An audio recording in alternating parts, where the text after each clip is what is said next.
नमस्कार दोस्तों, welcome to Exampur. आज हम लोग चर्चा करेंगे कि क्या पाकिस्तान सच में दिवालिया हो जाएगा या पाकिस्तान के पास अभी कुछ उम्मीद है। क्योंकि पाकिस्तान में जो कर्ज के लिए जो आईएमएफ के साथ है वो कुछ सहमति बन नहीं पा रही है और उनकी जो एक्सटेंडेड फंड फैसिलिटी है वो भी 30 जून को समाप्त होने वाली है। तो आइए इसके संदर्भ में जो पाकिस्तान के पाकिस्तान के जो वित्त मंत्री हैं, विदेश मंत्री यहाँ क्यों बोलेंगे, वित्त मंत्री इशाक डार हैं, उन्होंने क्या कुछ कहा आइए समझते हैं। सबसे गंभीर बात जो उन्होंने आरोप लगाया है आईएमएफ पर, वो ये लगाया है कि आईएमएफ जो है ये भू राजनीति का शिकार है। अब भू राजनीति क्या होती है, अभी इस पर हम लोग बात करेंगे कि भू राजनीति होती क्या, जियोपॉलिटिक्स क्या होती है, ये इन्होंने ये बात क्यों कही है। ठीक है, फिलहाल इनके जो गुस्से का कारण है वो समझ लेते हैं। गुस्से का कारण क्या है, ये कह रहे हैं कि जो आईएमएफ है ये जियोपॉलिटिक्स के दबाव में पाकिस्तान को जानबूझकर बेल आउट पैकेज देने में देर कर रहा है, ताकि पाकिस्तान की जो स्थिति है वो श्रीलंका की तरह हो जाए, जैसे श्रीलंका की थी ना, और तब अपनी बात मनवाई जाए। आईएमएफ ये चाहता है। लेकिन आईएमएफ की ऐसी कौन सी बात है जो ये बात कह रहे हैं इशाक डार की आईएमएफ ये मनवाना चाहता है। आईएमएफ ने कहा था कि आपको कर्ज तो मिल जाएगा, ठीक है, लेकिन इसके बदले में आपको जो घरेलू कर व्यवस्था है उसको सुधारना पड़ेगा, कर को बढ़ाना पड़ेगा। ठीक है, इसी संदर्भ में जो इशाक डार हैं अपना गुस्सा प्रकट कर रहे हैं। जो एक्सटेंडेड फंड फैसिलिटी है कब 30 जून को समाप्त हो रही है। ठीक है, तो और इनका जो कर्ज चाहिए, बेल आउट पैकेज चाहिए, ये $6 बिलियन का। हालांकि ये जो चर्चा है वो 2019 से ही चल रही है। मतलब इशाक डार के गुस्से का कारण समझिए, ये चर्चा $6 बिलियन की ये 2019 से एक सहमति बनी थी कि हाँ ये काम होना है। अच्छा देखिए, आईएमएफ ने भी अपने जो शर्तें थी वो क्लियर कर दी थी कि भाई आप इंटरनल जो टैक्स सिस्टम है उसको जरा सही करिए, टैक्स को बढ़ाइए। इनकी समस्या ये है कि टैक्स को अगर बढ़ा देते हैं तो ये चुनावी मुद्दा बन जाएगा, जो कि विकासशील देशों में सब में होता ही है, क्या पाकिस्तान क्या भारत क्या। ठीक है, तो ये तो होता ही है, विकासशील देशों की समस्या है। तो ये कर बढ़ाना नहीं चाह रहे हैं।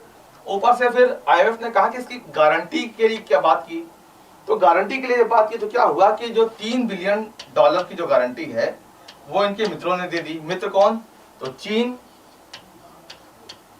यूएई और सऊदी अरब, इनके मित्रों ने भाई गारंटी भी दे दी। ठीक है, और बाकी जो $3 बिलियन है इसके लिए वर्ल्ड बैंक ने और जो एशियाई विकास बैंक है, एशियाई डेवलपमेंट बैंक है, इन्होंने भाई इतना कहा कि समर्थन दिया कि चलो ठीक है।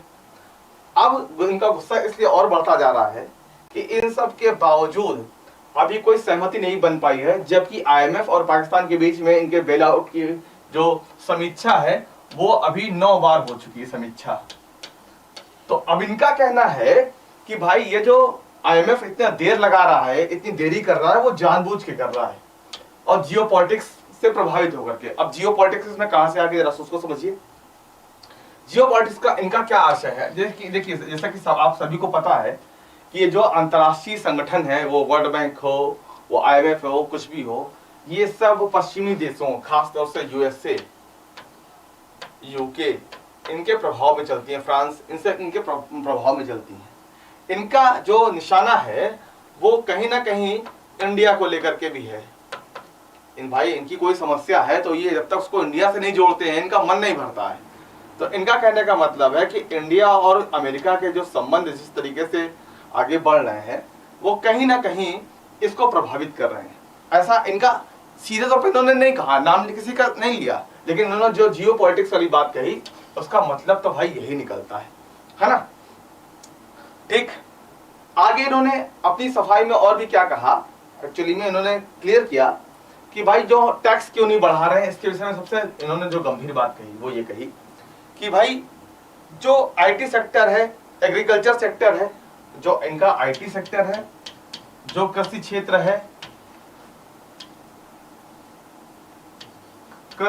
है या लघु और मध्यम उद्योग हैं, लघु व मध्यम उद्योग हैं, यही हमारे विकास के चालक हैं। मतलब इसी इंडस्ट्री से हमारा विकास होता है।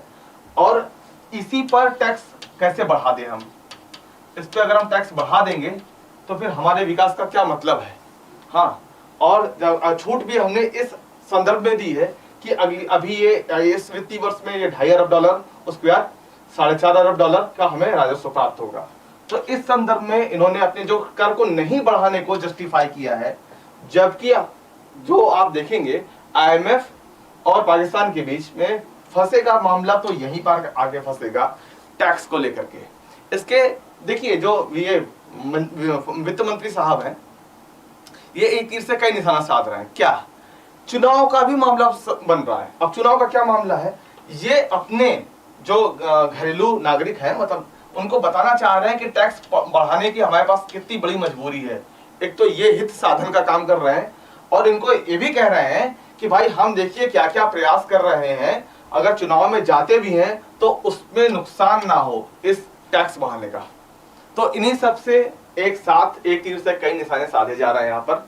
हाँ, और सबसे बड़ा डर जो है इस निराशा का वो ये है कि 30 जून को जो इनकी विस्तारित जो निधि है वो सुविधा खत्म हो रही है।